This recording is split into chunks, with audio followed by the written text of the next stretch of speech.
Alors Joe qui dit c'est vrai, et par rapport à Vitalik et d'autres, Warren Buffett a dit qu'il préférait investir dans une boîte qu'un imbécile pourrait diriger plutôt qu'un génie, car sa valeur repose sur une seule personne. Ouais, exactement. Exactement. Et ça revenait aussi un petit peu au sujet que j'ai évoqué hier, quand il y avait quelqu'un qui disait ouais, vous parlez de crypto, mais vous n'avez pas de diplôme. Et moi, l'idée de ce truc-là, c'était d'expliquer que vous pouvez avoir des gens qui sont fait une expérience sur le marché, mais même des gens qui sont ultra bons, comme par exemple Warren Buffett, et qui n'ont pas d'expertise sur un sujet particulier. Warren Buffett, je pense qu'il n'y a personne qui va contredire le fait que c'est l'un des meilleurs investisseurs de tous les temps, si ce n'est le meilleur investisseur de tous les temps avec Charlie Munger. Par contre, si vous écoutez son point de vue depuis des années sur le Bitcoin, c'est de dire c'est pourri, c'est de la merde, ça sert à rien, c'est pourri, c'est pourri, c'est pourri. Donc même si vous avez écouté cette personne-là, vous êtes passé à côté de la classe d'actifs la plus performante de toute l'histoire de l'humanité. Et je pense qu'il faut prendre les gens par rapport à leur performance et puis par rapport à leurs résultats et aussi par rapport à leur domaine d'expertise particulier sur un sujet spécifique. Vous ne pouvez pas être expert partout. Vous ne pouvez pas être expert peu importe, en plein de sujets. Forcément, il va y avoir des zones d'ombre. Et je pense qu'on a à apprendre de tout le monde. Et il y a beaucoup de gens aujourd'hui qui considèrent que simplement parce qu'ils ont fait un diplôme, simplement parce qu'ils ont fait un master en finance, forcément, ça les rend beaucoup plus crédibles et beaucoup plus pertinents au niveau des informations qu'ils vont vous donner. Il y a combien de gestionnaires de patrimoine qui considèrent même encore aujourd'hui que la crypto, c'est de la merde ou qui n'ont aucun recul sur concrètement comment ça fonctionne.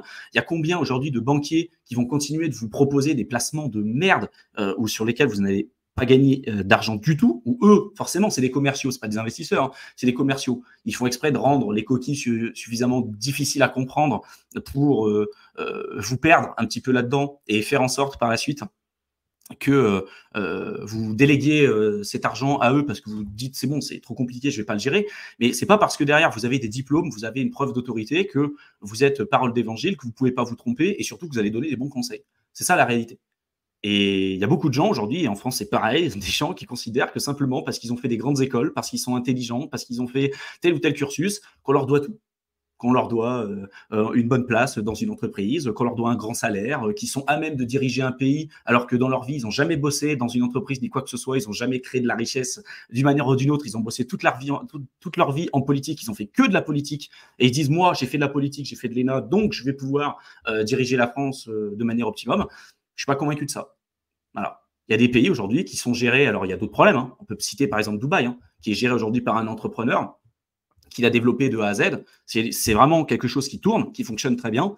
Il y a d'autres problèmes aussi à Dubaï, hein. Je ne suis pas en train de cautionner tout ce qui est fait, mais je pense qu'on a aussi à apprendre de ça. Voilà.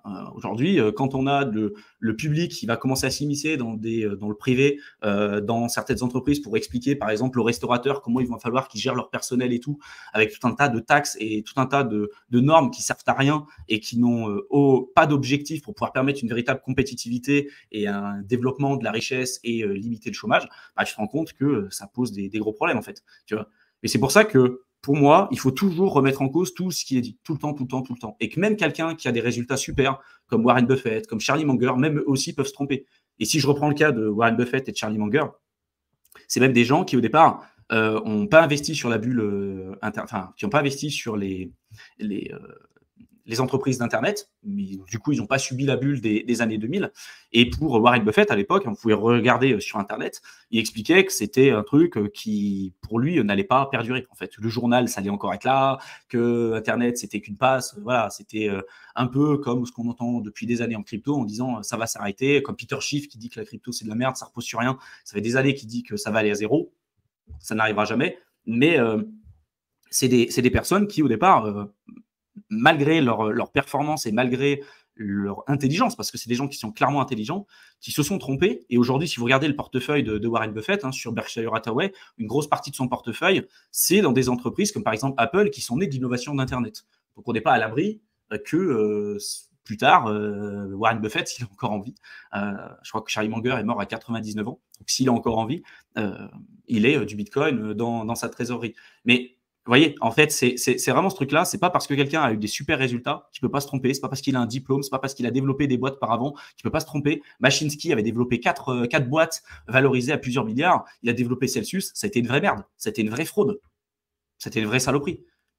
Et je sais que ça, il y a beaucoup de gens qui ne le comprennent pas parce qu'ils disent ouais, mais voilà, moi j'ai fait un bac, un master en finance, donc moi j'ai des connaissances que toi t'as pas. Ouais, mais tu as des connaissances théoriques. Montre-moi tes résultats. Tu es millionnaire, tu es multimillionnaire, tu es financièrement, tu as fait quoi? Tu me parles de crypto, tu n'as jamais investi en crypto. Ou tu connais rien. Tu dis c'est de la spéculation. D'accord. Tu vois. Et je pense qu'à un moment donné, les gens sont pas cons. Voilà. Et je sais que ceux qui nous regardent sont clairement pas cons. Et vous avez compris ces choses-là. Et moi, c'est quelque chose que j'ai toujours gardé dans ma vie et que je continue d'avoir des compétences transversales sur à peu près tout. Alors, tu vas pas te transformer en médecin, tu vas pas te transformer en avocat, fiscaliste, tout ce que tu veux. Il faut toujours que tu aies le minimum de connaissances pour pouvoir savoir si la personne que tu as en face de toi, c'est quelqu'un qui veut te niquer ou si c'est vraiment une banque aussi. Parce que tu peux tomber sur des gens qui, de par le fait qu'ils ont une position d'autorité, vont essayer de te refourguer tout un tas de trucs dont tu n'auras pas besoin ou qui seront clairement pas intéressants pour toi. Ça peut être pour la santé, ça peut être pour la bouffe, ça peut être sur plein de trucs. Donc, pour moi, la responsabilité et même la psychologie qu'on a dans la crypto, la souveraineté monétaire, la reprise en main de son argent et tout, bah, en fait, c'est dans cette continuité dans laquelle je m'inscris. La souveraineté, mais vraiment sur tout ce qui touche de près ou de loin ma vie et tout ce qui est important pour moi.